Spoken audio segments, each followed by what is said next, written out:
morning, everyone, and welcome to today's exciting virtual event on how to find great real estate deals. Hosted only here on StreamYard, we're also live on Facebook and YouTube. So, welcome and hello. I am Sophia, your host from the Real Estate IQ Marketing Team, and I'm all thrilled to have you all join us here today for what promises to be an insightful and action packed session. Today, before we start, I would like to introduce ourselves. We are Real Estate IQ, and we are a lead generation company that offers many solutions to your real estate needs. So whether you're looking for education, for leads, for a community to be part of, to help you get through your deals, win your first deal, then you've come to the right place. And we're so excited to have you here with us. So, again, today we will dive into the world of real estate investing with none other than our speaker for today, Steve Liang. He's one of the co founders of Real Estate IQ, and he is a powerhouse in the real estate industry. He's a speaker, a mentor, and also an innovator, and he's a leader, again, in the real estate scene. And he's here to share his proven strategies for uncovering high potential real estate opportunities. So, without further ado, I want to welcome to the stage Steve. Hello, Steve. Hi. Hello, how's Hello. everybody doing? Welcome, and let's get started. Okay. Well, first of all, I want to congratulate you for joining us and learn how you can take control of your investment and your financial future. So, we're probably all here because we know real estate investment it can be very lucrative if you know how to do it, right? The key words are how do we do it? And you probably personally know somebody who has invested in real estate and have made a big gain over time. They have made big profits, or they have built a substantial wealth through real estate. So the question is, how do we get into this real estate game? So we're going to learn a lot about the game and how do we make big profits. What are the ways to make these big profits? And a lot of details of how we do it. So first of all, a couple of success stories just to kind of show how lucrative real estate investment can be. Here we have a success story. I believe it's in Dallas. We're looking at $46,000 of profit. This is in Carrollton, which is, I believe, it's in Dallas County, the part of Carrollton that's in Dallas County. The other one is in Dallas, $85,000 in profit. Some people make that much in a year, right? In a yearly salary, or maybe some are, it could be an aspirational number for some folks. So in just one deal, you can potentially make this much. So the natural question is, how do I find these deals and how can I make money from these deals? So we're going to talk about all these, and we're going to dive in detail today. So my promise to you is that at the end of this webinar, you'll understand how you can find great deals. You understand the formula that you use to identify the deals. From a kind of experience standpoint, if you're a new investor, this is a really good place. You can get knowledge and get it started. Actually, we just had a last module and a couple of questions that we have, which is about, how do I make sure that I'm giving an offer, or am I gonna figure out what is a good deal? So we'll be addressing that.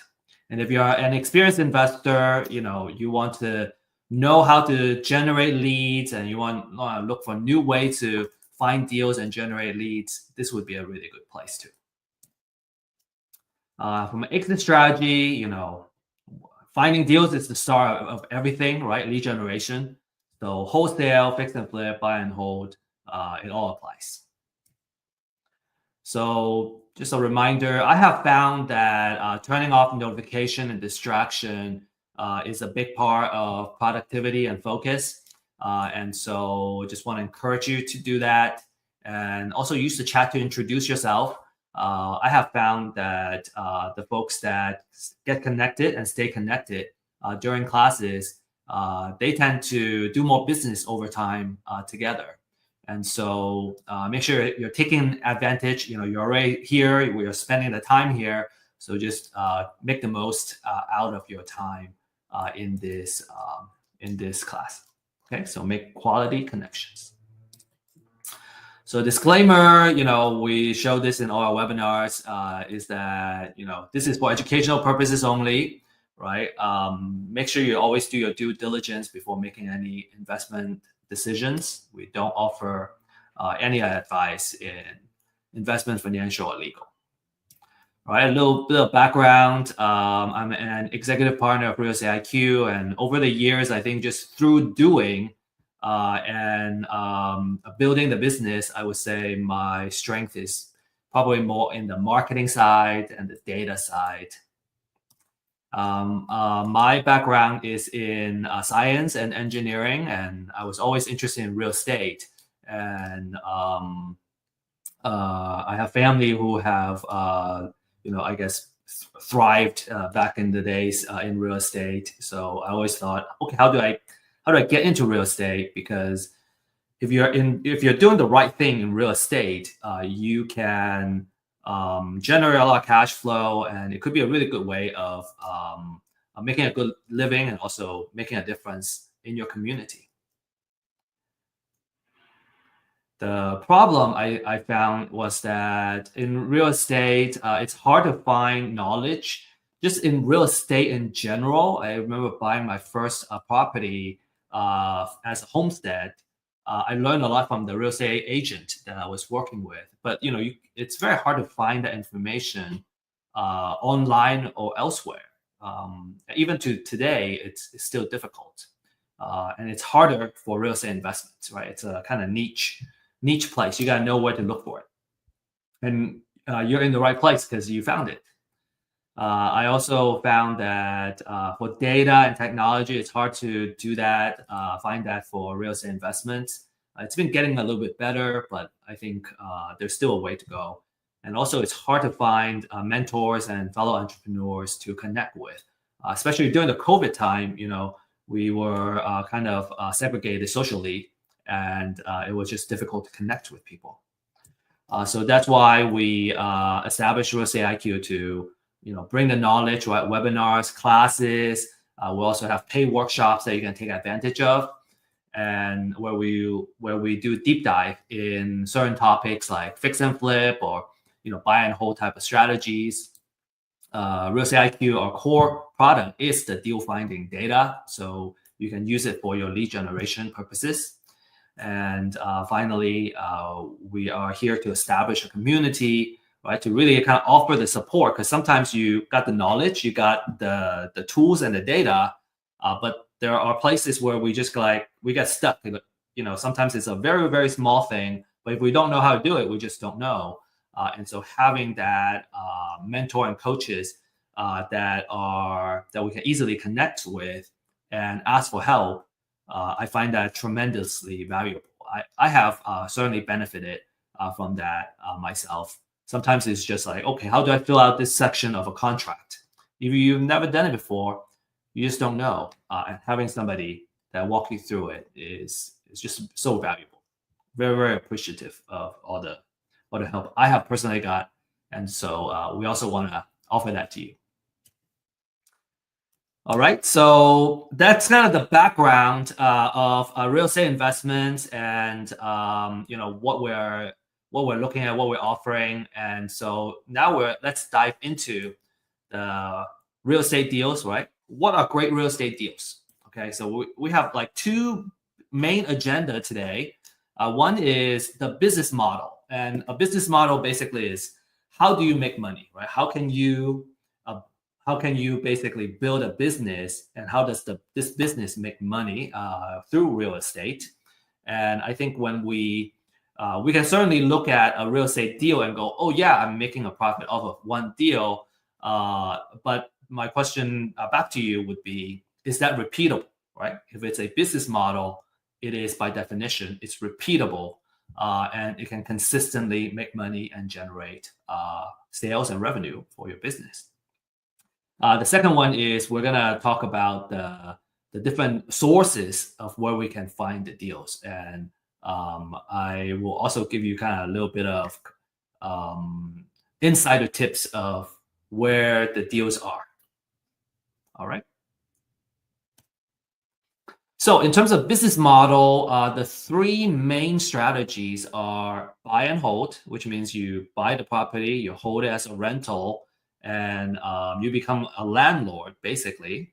And the tenant's gotta be paying you rent on a monthly basis. And this business requires the most amount of capital because you need to put down the cash in order to hold the property. Now there are ways to kind of build up that equity very quickly, called the Burr method. And we may or may not touch that today. But in general, when you're buying or holding a property, you need the most capital because of the down payment that you got to put down. The second strategy is called fix and flip. You buy it, you fix it up.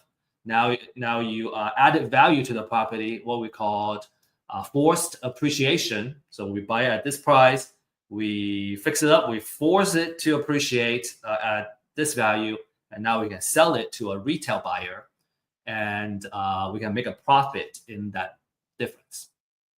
And then the third strategy is a wholesale. It's called wholesaling, which means you find this property and then you can sell it to another investor. And typically the investor would either be looking for a property for buy and hold or fix and flip. So your buyer, in this case, you're buying as a wholesaler, you're buying it from the motivated seller, and then you immediately sell it to a what we call an investor buyer or professional buyer, because they are kind of constantly looking for houses where it makes sense for their buy and hold or fix and flip business model. It's very important to talk about this here, is that when you're in the buy and hold business, you are in the landlord business. So you may, let's say you want to do the property management yourself, you would kind of gear towards your business system on looking at tenants, right? Dealing with the tenants, communicating with the tenant, leasing the property, and so on and so forth. You'll be focusing a lot on that. With fix and flip, you would be kind of in the construction business, right? You're buying the property, you're gonna fix it up, right? You're gonna do a lot of things on that property itself to force the appreciation. So let's say you do quite a few of these flips at the same time, you're basically running a construction business. And then finally, in wholesale, well, you are going to be interacting with a lot of motivated sellers. And on the other side, you're going to be interacting with a lot of professional or investor buyers. Well, you're kind of in that marketing and sales business. Okay, so those are kind of the focus that you're going to be in as you kind of decide what business model it is. And some people use a hybrid business model where they focus on two or all three of these strategies in part of their business. And so just want to kind of break that down for you so you are aware.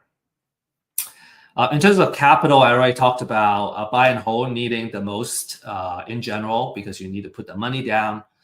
Fix and flip, it's going to require less personal capital if you borrow money from a hard money lender or a private money lender, which is what a lot of fix and flippers do.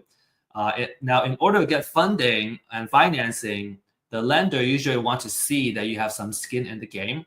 They want to see that you have enough liquidity to at least pay the monthly interest payment for this short-term loan for this fix and flip project. We have had a couple of lenders coming on our platform and really talk about it. I specifically ask about the liquidity type of requirement. And then for wholesale, in general, it doesn't need much capital at all for the property itself. Maybe you need some transactional funding to help with the transaction to happen.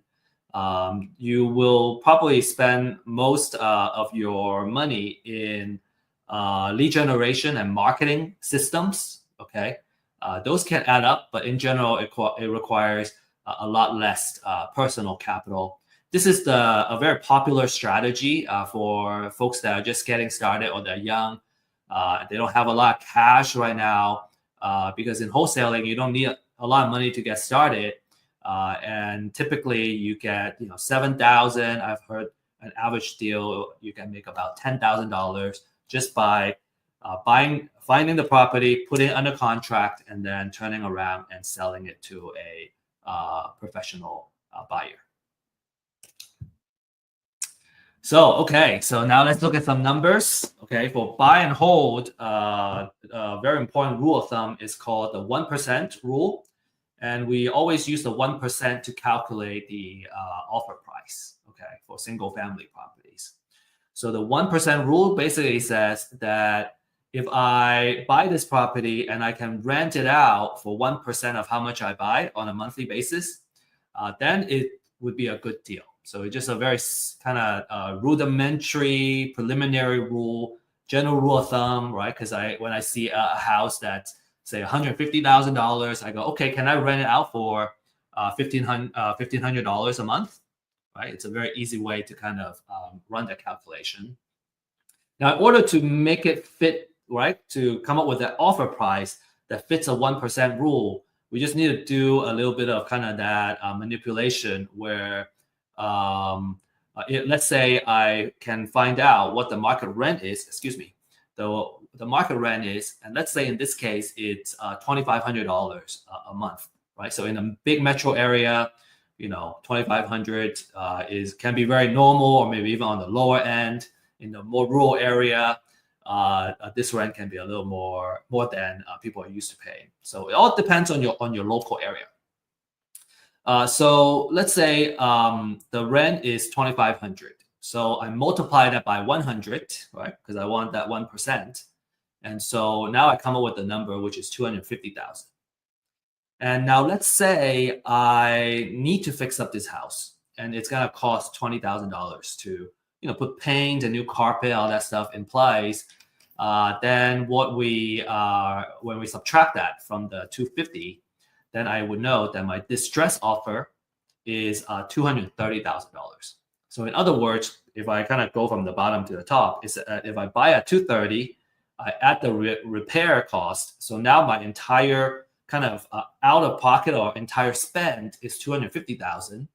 So then if I can rent it out for 2,500 a month, then it's a good deal, right? I can cover everything. Now, obviously, if I can buy it at less than 230,000, that's even better. But I want that 1% I want it to meet that 1%, so I'm in a good place. So the next slide, we're going to talk about that 2,500, kind of break it down a little bit to go, okay, this is why we need that 2,500 to be a decent deal. Another thing to kind of to look at here is that I put a wholesale fee here of $0. So for a wholesaler, right? Let's say I'm trying to sell it to a buy and hold investor. Well, I know the investor is gonna offer at most 230. That means if I want to make $10,000 here, then when I buy it directly from the seller, I want to mark it down by another 10,000. So I will offer 220,000 and make my 10K, and then the buy and hold investor will enter at 230 plus the rehab, and then that's how all that math will work out. All right.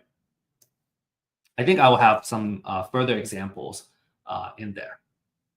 Okay, so this is just an example. Okay, so for that $2,500 per month, it needs to go somewhere. We are not pocketing where we cannot pocket everything, but it makes sure that we have enough monthly cash flow to make this worthwhile. So in this example, right, let's say the mortgage is $1,200. Right, there's also property taxes, there's insurance, there's HOA and maintenance and all that stuff. So when we subtract everything, then a monthly cash flow is $575 on a monthly basis. So that would be a good example, right? Because we already factor in that 1% rule. Now I have a cool monthly cash flow, just sitting there and kind of making money for me. A couple of things that you want to kind of pay a little more attention to when we go a little bit deeper is that if you hire a property manager, they're going to take some of that cash flow. And then if there's some repairs, maintenance, again, we kind of have this already accounted for here in this calculation. But when we're talking about $500, $600 on a monthly cash flow, that's a pretty good deal. So imagine you have not just one, but 10 of these, right? So if I have 10 of these houses, then I'll be making $5,750 a month, which is about $69,000 a year. If it's 20 houses, it's $138,000. So that's a really good way to kind of make money, letting your properties working for you. Not to mention that your mortgage here, there is a part that pays the interest of the mortgage that's tax deductible, and then there's a part that goes towards the principal, which builds up your equity. So there's also, in addition to kind of that cash flow, there's also kind of additional benefits in the buy and hold. And like I said, you're in the landlord business. You either be working with a property manager or you're going to be property managing yourself, dealing directly with tenants, and you'll be paying a lot of attention about getting the place leased at all times, right? The vacancy can kill your profits. So you want to make sure that you have a good occupancy. You want to make sure the place is leased and constantly producing and generating cash flow. So vacancy and tenant quality are typically the two key things that you want to watch out for, because if you don't, it can eat up your profits. Okay. And I personally have had experience where vacancy takes away, it's like a property sitting vacant for like 5 months, and now for the year you get a loss. Okay, so really kind of pay attention to it. So really stress that buy and hold is a great wealth generator. So if you can find a good deal, you can afford to hold on to it. Many things are working for you to help you build wealth. Number one is the cash flow. We just kind of talk about that. The second one is that you have appreciation, and it can hedge against inflation. You have the natural appreciation, which is the property value naturally goes up. On average, I have heard from a builder that in the United States, since I forgot, maybe like for the past 70 years or something, don't quote me on that. The entire United States, on average, has been appreciating by 3% per year. And that's the entire United States. Some metro area where it's growing faster, maybe doubling that. So you might have seen your property, if you have been holding properties, that the value has doubled in like 10 years, right? We have that rule of 72 to come with that. If it doubles in 10 years, then you're looking at about like 6%, 7% of yearly appreciation. So that's natural appreciation. I kind of talked about the forced appreciation, which is you're actively like fixing up the property to bring it to the market value. So if you bought it at a good price, you force it to appreciate, and now it's worth more. So that's two things working for you. Natural appreciation, more passive, right? As the market goes up, you go up. Forced appreciation is more active. You fix it up and you bring up the value. You also have tax savings, right? You got depreciation, taxes can be written off. You can also write off operational expenses in the property. And then finally, I kind of talked about that, which is the loan pay down, right? So as you pay more and more towards the principal, your equity gets built up, and then now you own the property, say outright, and And now, every single month you just have free cash flow, basically, that you don't have to pay any more mortgage of if it's already paid off. So you have like kind of four main things working for you when you do buy and hold, which is a fantastic way to build wealth slowly through real estate. A lot of people love that. All right, so next let's talk about the fix and flip. And in fix and flip, we do the 70% rule. So that's another rule of thumb, right? So we talk about 1% rule of thumb. I kind of talk about the rule of 72, which I didn't really go into too much detail. We can deep dive into that another time. The second main rule is the 70% rule. Okay, so for the 70% rule, you use the 70% rule to calculate the offer price. So what that means is, well, I want to only put in as much as 70% into the property because I need that 30% to pay for all my other costs and still make a profit. That's basically what it is. So if I know what the after repair value, which is the market value after the house is all fixed up, if I know it's $500,000, I take 70% of that, and that would give me $350,000. And let's say in this example, the repair budget is going to cost $70,000. So we subtract all that stuff, and our distress offer would be $280,000.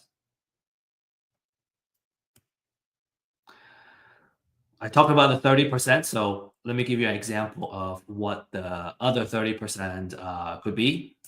In this example, okay, so 30% of the 500,000 is 150K, but we don't pocket all of that. Okay, there's also all kinds of costs that goes into the just cost of doing business, and but we'll still be looking at a decent enough profit. Okay, so in this case, there's closing cost, there is holding, right? So every day there is insurance. There is utilities, water. There is I guess the interest cost, daily interest cost is part of the financial cost. So all of those kind of adding up will. So you as a fix and flipper, you want to manage your cost, and I think in general is by reducing your holding costs by making sure that your project doesn't run a long time, because the longer it takes, you're going to have a higher holding cost, and then your financial cost is going to be more as well if you got the funding from either private lender or hard money lender. But then you still have a very decent sized profit at the end of the day, and that's a short term gain. It's a fantastic return for just one project. So if you just do one or two projects at this kind of a number on a yearly basis, that's already a pretty good place you want to be. Obviously, if you do one per quarter, now you might be making more than a regular salary. Okay, now remember I said for the fix and flip business, you are in the construction business, which means that a lot of your attention should be in the rehabbing of the property, and you need to make sure the rehab budget or the rehab project stays on time and on budget, right? And you're not compromising too much on quality either. You want to have good quality so you can actually sell it. And so cost overrun and project delays can eat up this profit. Lastly, we have the wholesale business. Wholesale, again, it's very popular. It doesn't need a lot of capital to get started. You acquire the distressed property directly from the motivated seller, and then you can sell it to an investor. And now that said, we have clients that also are using our data because they wanted to go directly to the motivated seller instead of buying from a wholesaler. So you just want to be aware that in this case, you're kind of you're saving the wholesale cost to you don't have to pay a wholesaler, but now you're also kind of adding that marketing operations in your business to acquire deals.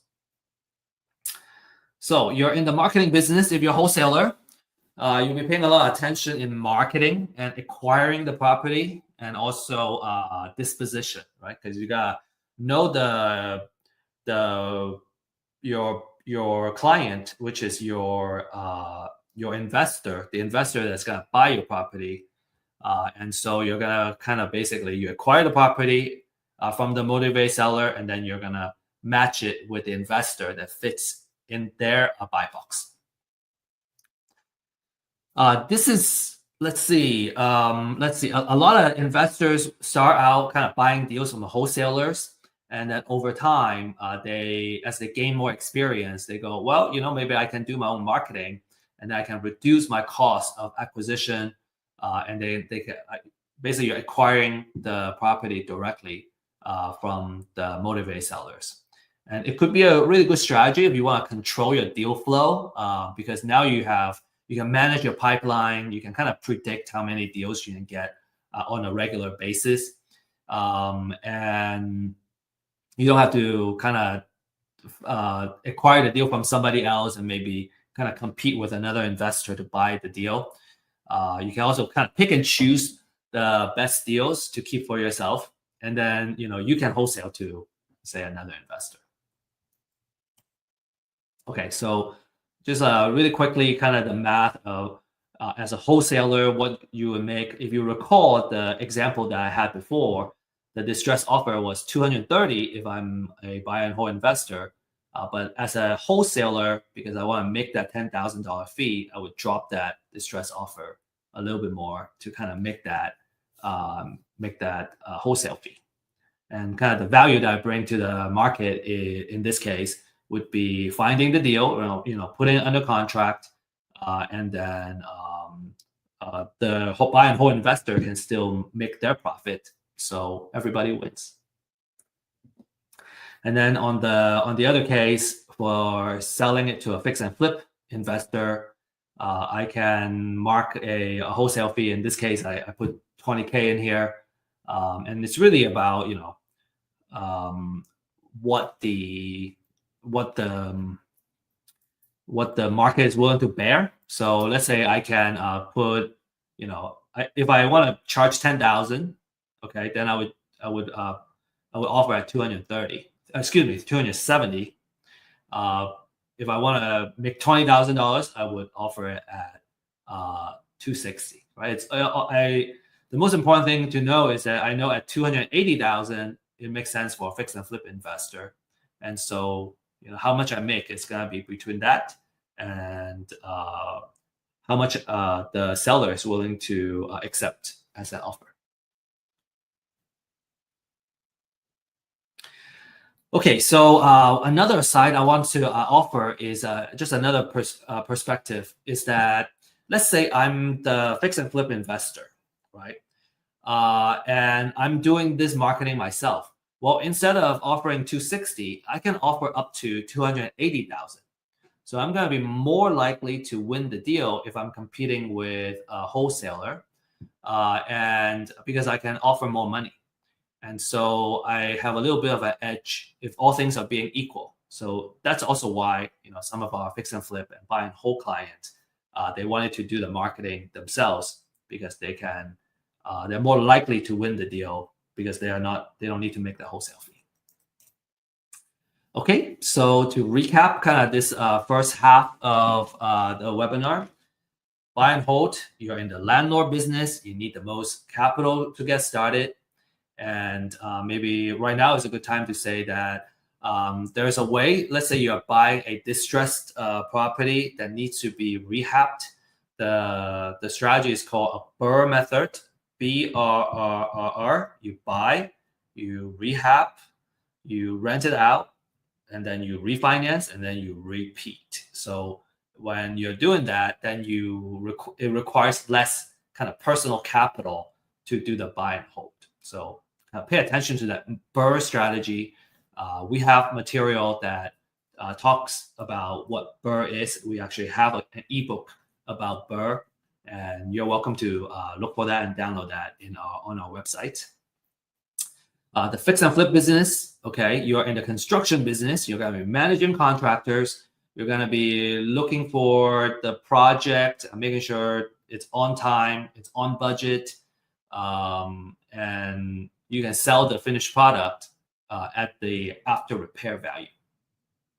Okay, and then wholesale, you're in the marketing business. It's about how many leads you can reach out to, and also closing the deal, and then turning around and finding a buyer for this particular property. So you can make your wholesale fee.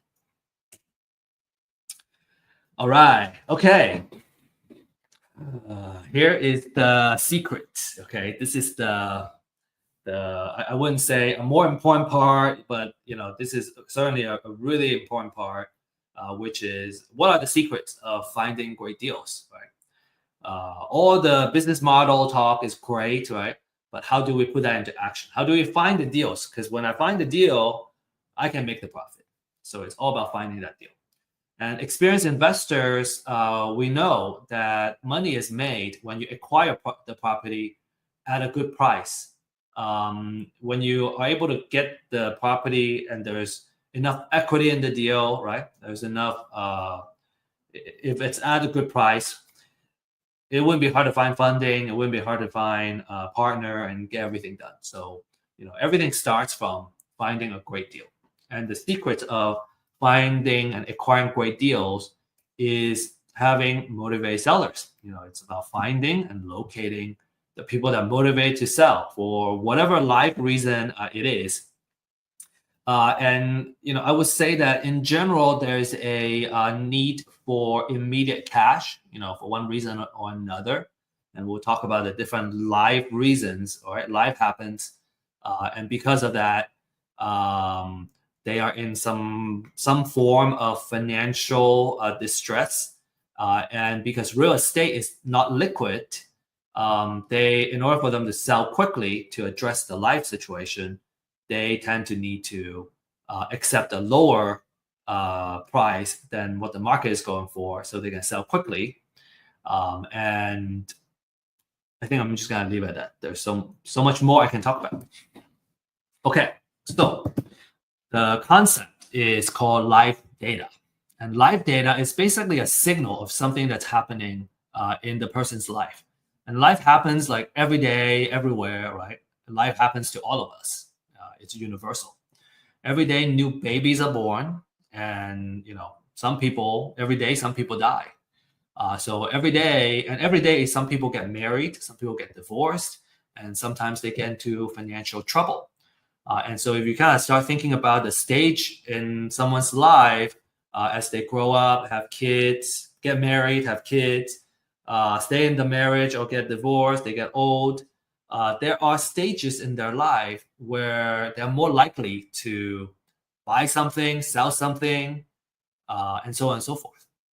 So if we can kind of really capture that information, capture that data, capture that life-changing events is what I call it. And for those who have have been on Earth for a couple of decades, you probably have personally gone through life-changing events. Sometimes moving from one place to another can be a big life-changing event for some people. You agree that life events are so powerful that many times all we can do is kind of play catch up and deal with it, deal with life. So imagine that if you are a marketer, right? How valuable that data is, because when I know that data, I know kind of in general what they need. And so if I know this person is about to get married, I can kind of predict that maybe they're already looking to buy another house, or in a couple of years, they're going to be upsizing, and then they're going to want to buy another house and probably move from, let's say they were living in the city before, they're going to want to move to a bigger place in the suburbs. And so, just kind of in general, in theory, right, the different products and services that you can offer them is tremendous, right?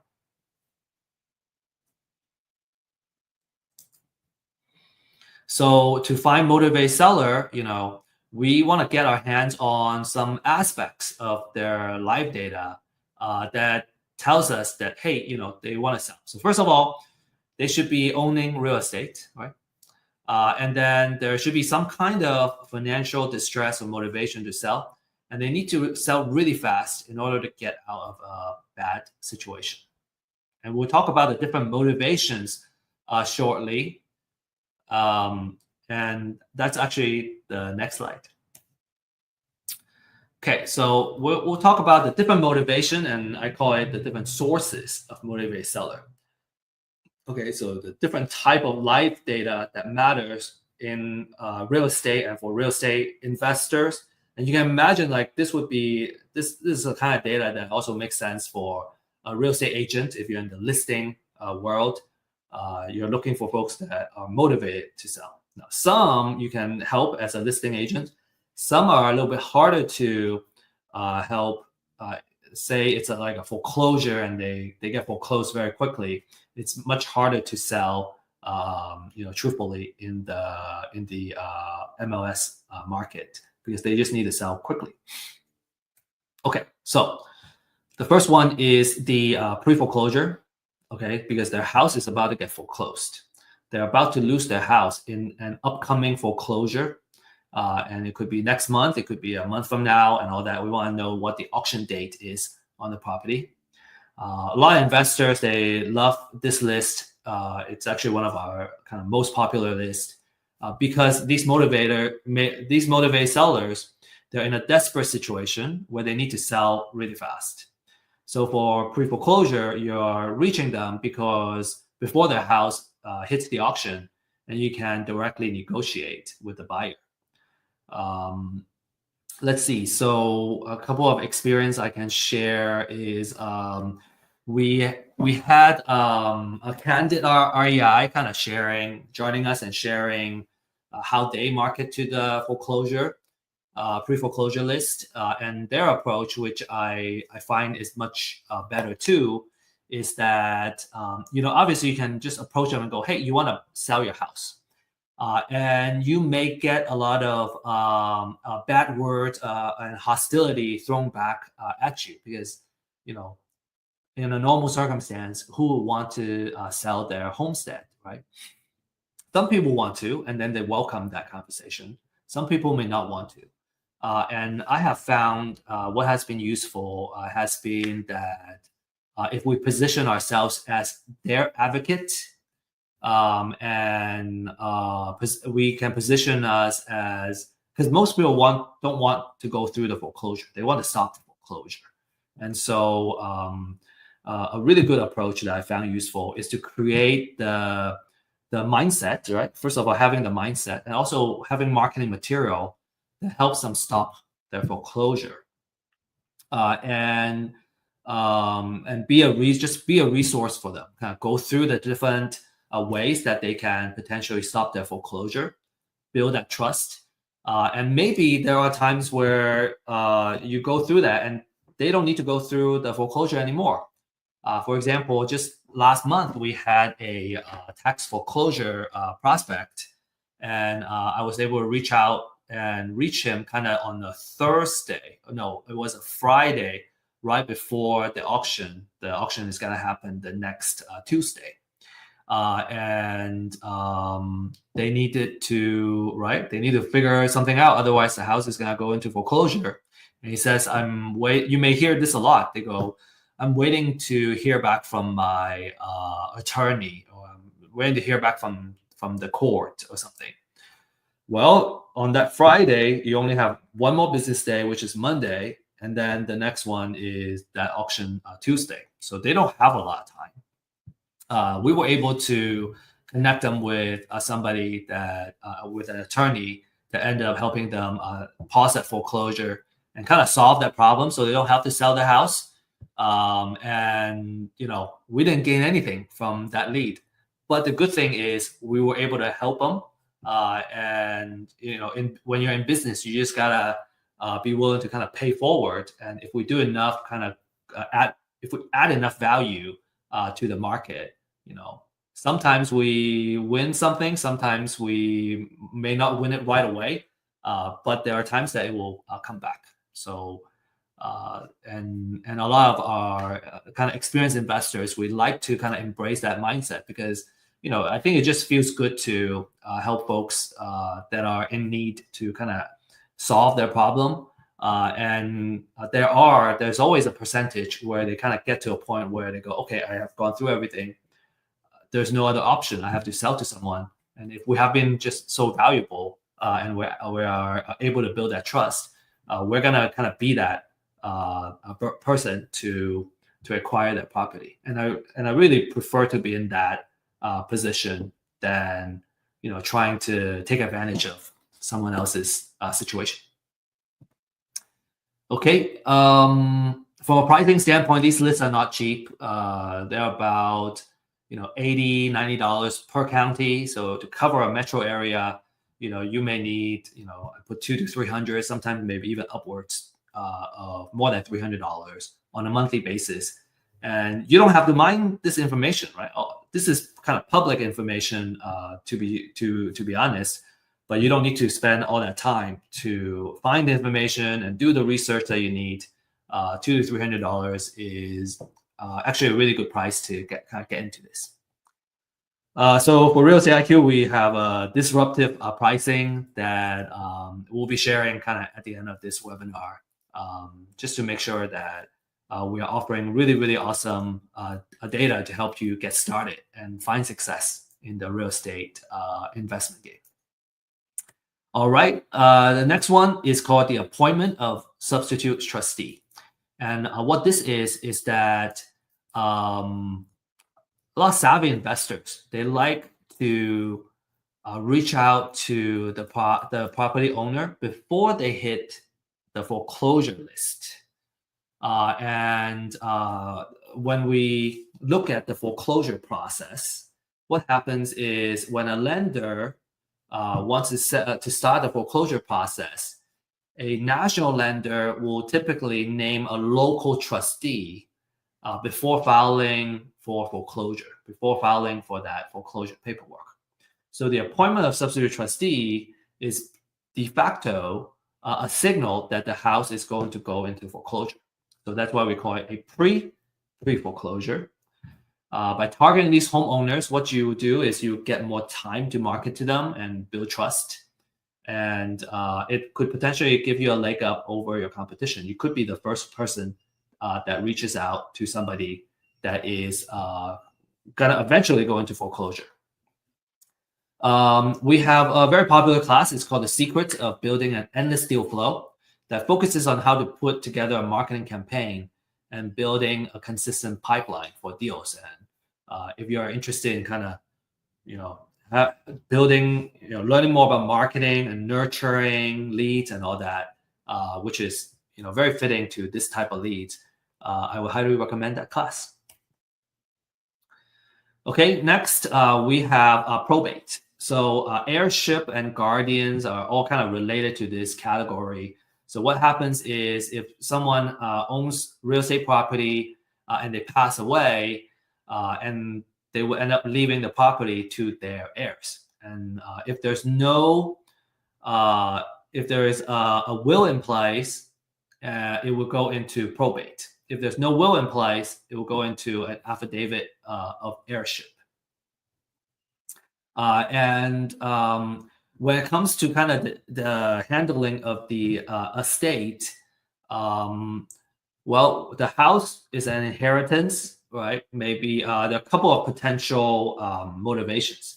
It could be that there's enough equity in the house. They just want to cash out and kind of pay for other things in their life. It could be that the house is sitting there, it's not generating money right now, right? It's vacant. Grass is growing. It's a headache to maintain the property. It could also be where there is a estate tax that needs to get paid. So they will end up needing to liquidate the real estate property in order to pay for all the taxes and expenses that has to do with dealing with the estate. This is a very, very lucrative type of lead, and the market is about $3. Some may even charge $5 for every one lead, because they're so lucrative. A lot of experienced investors, they love probate because there tend to be a lot of equity in the house. It could be where the house has already fully paid off, or they have been paid off for so many years, they have been paying down the principal for so many years that there's a very small amount of loan that's still being owed, and there's just a lot of equity in the property. And when it comes to the heirs, a lot of times they just want to cash out. They don't really care about maximizing the how much they can get on the market, and they would just sell it to an investor. Now, obviously, different cases are different. There are some heirs they want to sell it on the market as an estate sale, and you know, because at the end of the day, they want to kind of maximize how much they can make out of it. So, but anyway, the probate can be extremely lucrative. Another very popular one is evictions. So, if a landlord needs to evict a tenant, it usually has already caused a lot of financial a loss for the landlord. The tenant may have ripped the house apart before they get evicted. So these landlord may be just like, hey, I I bought another house and I didn't want to sell this house, so I turned this into a rental property. But I didn't know how much work it takes to be a good landlord, and I'm just tired of dealing with this loss. I know of a lot of professionals, say they're in accounting or they're CPAs. They just don't love being a landlord, and so they just want to exit, and that's also a very good motivation to purchase the property from them. And another potential scenario is it's a landlord that has a portfolio. This is a professional landlord, and they just want to cash out and then retire. And that's also a really good opportunity for you. Another one is divorce. They need to get cash out. There could be pending lawsuits. There could be something that forces them to one of the party to sell the property. Maybe they just need to sell it and kind of split up, and so they're also very motivated to sell. There could be some bitterness and hostile situation where they're not looking for a fair compensation, but maybe there are emotions where they just don't want good things to happen to the other party. Like there are bad divorce situations, and so those could be opportunities for investors too.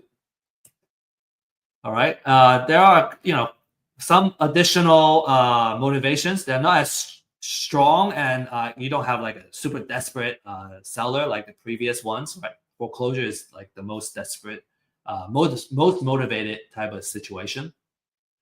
So if you see delinquent taxes, that's a property tax situation, and so that's usually a signal that they are in financial hardship at the very least. And then obviously, if you're in a tax foreclosure side, they're going to foreclosure. They owe property taxes, and now they're going to foreclosure. That's also a very motivating situation. And then you have kind of some other signals. You have a tall grass code, right? If you don't maintain your grass and your lawn and the grass grows really tall, well, the city may come and write you up, and then now you have a tall grass code violation. Maybe there's an exposed roof, bad roof, place is unsafe. Maybe nobody lives there. And so those also, it's either that they cannot keep up with the property or it's a vacant property. And so these code violations are also very good distress signals. Okay, last but not least, there are also more signals, but like these are kind of the major ones. The last categories I will share with you is the liens. So if you owe Uncle Sam money, right? If you have an IRS lien or a mechanics lien, is usually kind of placed when there's a contractor or subcontractor.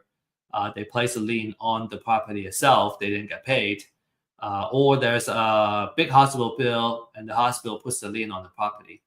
So all those are kind of the liens that gets put on the property, which is also a signal for a stressful situation. So this is where kind of we talk about, okay, we can if they're not super distressed, maybe we can use a nurturing campaign to build trust and see how we can help and purchase their property. And also another technique that savvy investors do is they do what's called list stacking. So they got all of these couple of lists, and then they go, okay, which property or owner is on multiple lists? Because if they have multiple situation, a distress situation, then they're more likely to want to sell. They have more reasons. And so that's also a really cool technique to make your marketing more effective. Okay, so we have just a few minutes left, and I'm just gonna run down this a little bit faster now. Common question: motivate seller list. Do I buy it myself? Do I buy it, or do I do it myself? Do I mine it? If you know how to get the court papers and files, you can do it yourself, and some investors do that. I think if you want to be smart, you want to outsource it first. I might have talk about this in my other classes. You may want to outsource it first, and then because you want to learn how the sausage gets made and like learn how it works. You may want to, when the time comes and you have some time, you may want to learn how to do it just so you can appreciate what a good list looks like. But in general, the value, because it doesn't cost that much for this motivated seller lead list, we generally recommend our clients and our members to outsource this, buy the list, and focus your time and energy in marketing and outreach, right? Doing cold calls or do driving, door knocking, what we call door knocking, on these motivated seller list. Okay. I would say that for low value activities, right, you want to outsource as much as possible. Okay, so foreclosure, showing you how you can do it. You can Google your county name and then put notice of sale, and then you should be able to find that. And this is what the notice of substitute trustee look like. These are kind of the information that you need to kind of these are all kind of relevant information that you need for every notice. So this is another example. So different notice have different formats. Okay, so the most important thing is the address, the owner, and the trustee information. And then what you want to do is you want to research the property information, how much you can assess it. And then you would need to go to the deed of trust and find the loan information. So it does take quite a bit of time to find that information for every single property. And these are the key information you want, the address, bedroom, bathroom, all that stuff. And on the right side, you have the financial information, the equity percentage, how much loan, what kind of loan it is. All those are like kind of the data that you want before you start working on the information. I'm gonna skip due to our time. Takes about 15 to 20 minutes of research per record, and so we're talking about thousands of records. All right, so it's much easier to focus on our outreach effort. Is kind of our point. So the quality of the list is very important. You want to pay attention to the update frequency, how fresh it is, the extent of research, because you need that information to make further decisions. And then, if you're going to outsource it, the training of the staff and researchers are also very important. So again, the key element of the quality lead list is very important. So I guess kind of the conclusion here is, yes, you can do it yourself, but there are things that are just not worth it. So especially when they're readily available, it's much easier to outsource that and focus your energy in the marketing and the outreach. Because at the end of the day, we don't really want the data or the lead. We want the deal. because that's what brings us the money and the cash flow. Okay, so we talked about, to recap, we talked about how you can make money, different business models. We talked about how you can find great deals, and then we also talked about where you can get off-market leads. Okay, so a couple of success stories. I already showed these. Success story number 1, number 2, and number 3. Tens of thousands of dollars. These are outsized profits. I just want to maybe make a small disclaimer that not every deal looks like this. These are like really good looking deals. And some deals are smaller. Some deals, if you're not careful, you may even lose money, right? So because there's a risk in real estate investment or any kind of investment activities. So just make sure that you have the right support and you know what you're doing before you get into real estate investment. But these numbers are certainly very, very motivating for me as an investor. So how do I get started, right? I think a lot of common questions is, I learned all this stuff. Okay, how do I apply it?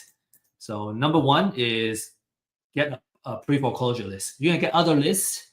I find that pre-foreclosure, people are more likely to get traction quickly. And the more quality information, the better. And for Real Estate IQ, we offer a first-hand data. Okay, so we mine the data ourselves. So you get the freshest data available. You get the extensive research. We went to 3-4 different sources to come up with the information to get the estimated equity. And then for a limited time, you still can access this disruptive pricing.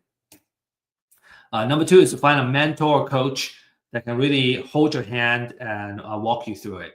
You can certainly do it yourself. It's just so much easier to have somebody that we can reach out to, because I think it's easier when we don't have to repeat the same mistakes ourselves. And then when you're really serious about a particular property, you want to be able to do the title research and see all the liens that's on the property. And the cost is between $40 to $75 per property. You may be able to skip that if you're gonna close the property with a title company. They can do some of that research, but you usually need to have the contract in hand and you're ready to close before that happens.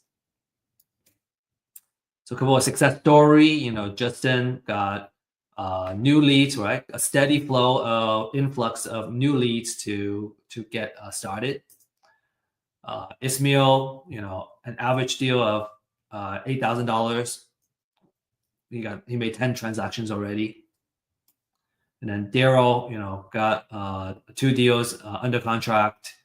Excuse me, four deals under contract, and about $1 million in that value, and he's expecting to make 10 to 15% of the profit margin. Okay, so if you're interested to learn more, learn more about real estate, ask about our community membership, and what are the next steps. We're here to guide you. And when you're ready to get started, then you can kind of see what the solutions are all about.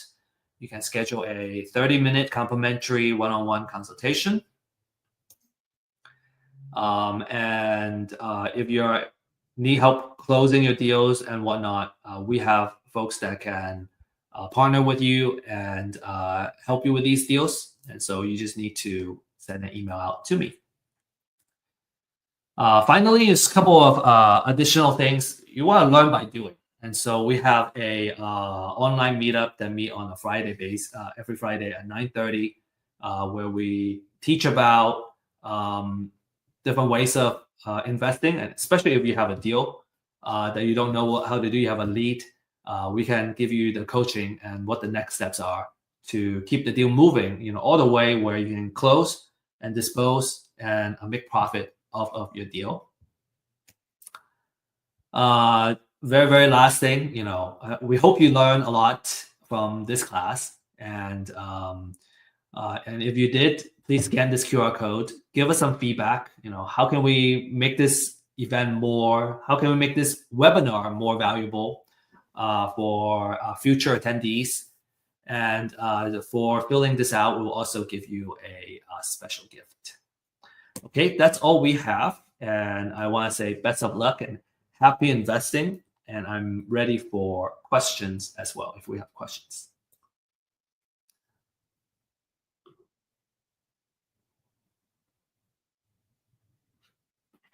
All right. We have a couple of questions here. Okay, some recommendation ask. Tracy is asking, can you repeat again what we can do as an investor? I have low capital, just starting. I would say wholesaling, it would be a good way to get started. It doesn't require a lot of capital. You do need a small amount of marketing budget on a monthly basis, and you want to budget, I would recommend 6 months, okay, 3 to 6 months.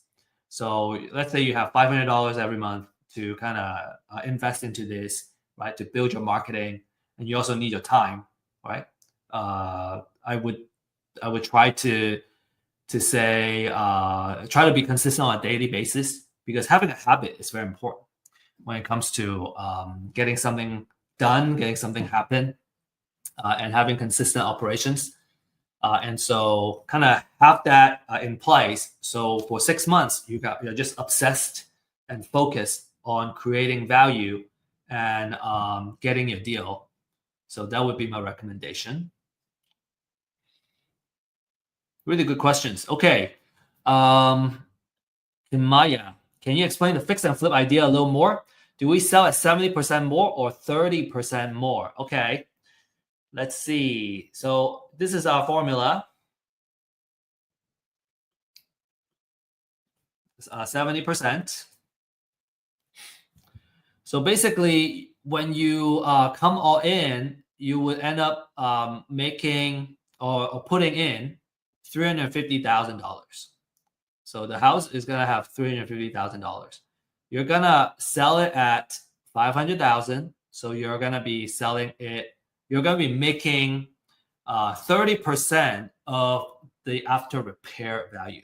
Okay, that 30% is how much your kind of gross profit is. And I say gross profit loosely because it's not exactly what it is, but you make that 30%, and that 30% goes into paying your other costs, and then you get your gross profit. What marketing do you use to do on your deals? We are using cold call. So basically, what we do is we sign up for the premium plan that has phone numbers, and also comes with email addresses. So that helps us do the outreach of phone calls and also emails. Some people use mass texting as an outreach. I have also used Facebook ads, and those help.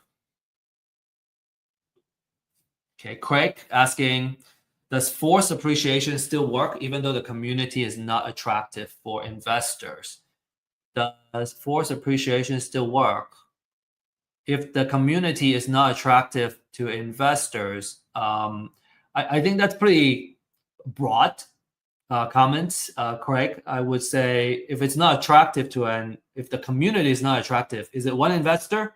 Or do you talk to 100 investors and they all say no? Because if that's a no, that would probably mean nobody wants to live there, and the market value is not worth it, right? There's no market value. Usually, your after repair value is based on what houses are selling for in that area, and that's a very it should be an updated market data. And so when that happens, then you have the market value, and then I would say forced appreciation should work. If it's a good deal, an investor should find it attractive. Okay, there's a question about distress offer. Okay, so what's a distress offer? It would when we say distress offer, there's another term called maximum allowable offer. and it's basically the same thing. It's how much we offer to the owner who are distressed, right? Because if they really want to sell at top of the market, they can fix it up themselves. They can sell it in this case at $500,000, but they don't have the cash to fix it up, right? And they're distressed. They need to sell fast, and so that's what we mean by a distressed offer. All right. Okay. So I hope y'all learn a lot. And again, appreciate your questions and you joining us. We do have another event coming up, and that's next Thursday, same time. We have a different format. It's called Ask Me Anything. We have AJ Page joining us, and AJ is a very successful wholesaler. He's from California. I think he hasn't spoken on our platform yet. And so really excited to have him here. He has done a lot of deals in and all kinds of kind of investment strategy. So come prepared if you have questions about creative offers, title, any kind of deal related questions, how to close deals, what are the best software tools to use for your wholesale business.